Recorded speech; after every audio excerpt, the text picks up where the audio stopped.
ഒരു സന്ദിഗ്ധ ഘട്ടത്തിൽ നാടാവശ്യപ്പെട്ടാൽ ചില തീരുമാനങ്ങൾ മാറ്റേണ്ടി വരുമെന്ന് തിരുവനന്തപുരത്ത് LDF സ്ഥാനാർത്ഥി പന്ന്യൻ രവീന്ദ്രൻ. അങ്ങനെയാണ് തെരഞ്ഞെടുപ്പിലേക്കില്ലെന്ന തീരുമാനം മാറ്റിയത്. നിലവിലെ UDF MP മാർ നോക്കുകുത്തികളാണ്. ഈ അവസ്ഥയ്ക്ക് മാറ്റം വരാൻ LDF ജയിക്കണമെന്നും പന്ന്യൻ രവീന്ദ്രൻ പറഞ്ഞു. വീണ്ടും ഒരു ലോക്സഭാ തെരഞ്ഞെടുപ്പ് എത്തിയിരിക്കുകയാണ്.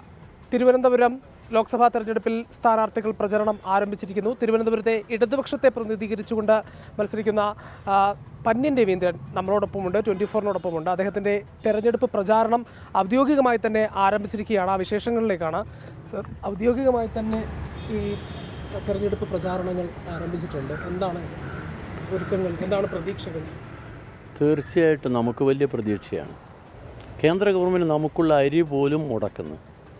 നമുക്ക് പണം തരുന്നില്ല, നമുക്കൊരു കാര്യത്തിനും തരുന്നില്ല.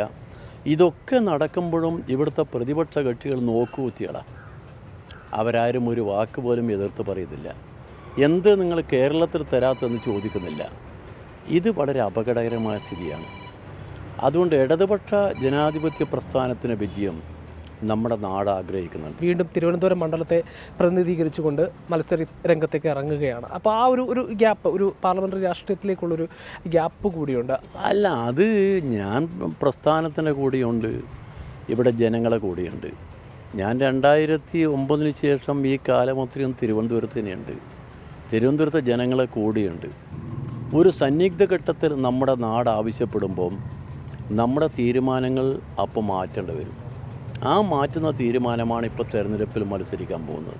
കേന്ദ്ര സർക്കാരിനും BJPക്കും ഏറ്റവും അധികം പ്രതീക്ഷയുള്ളൊരു മണ്ഡലം കൂടിയാണ് തിരുവനന്തപുരം. അതിന് ഈ നരേന്ദ്രമോദി തന്നെ, പ്രധാനമന്ത്രി തന്നെ ഇന്നും ഇവിടെ വന്ന് ആ ഇലക്ഷൻ പ്രചരണം കൂടി മനസ്സിൽ കണ്ടുകൊണ്ടാണ് ഇവിടെ വന്ന് കാടടച്ചൊരു പ്രചരണം കൂടി നടത്തുന്നത്. എല്ലാ പ്രധാനമന്ത്രി പറഞ്ഞതല്ലേ, ഇവിടുത്തെ BJPക്കാർ പറയുന്നതല്ലേ ഇന്ത്യൻ പ്രധാനമന്ത്രിയും പറയുന്നത്. BJPക്കാർ കഴിഞ്ഞ അസംബ്ലി തെരഞ്ഞെടുപ്പിൽ പറഞ്ഞത് എന്താ? കേരളം ഭരിക്കുന്ന കേരളത്തിലെ ജനങ്ങൾ എന്താ പറഞ്ഞത്? നിങ്ങൾ വേണ്ടെന്നാ. എന്തുകൊണ്ടാണ്?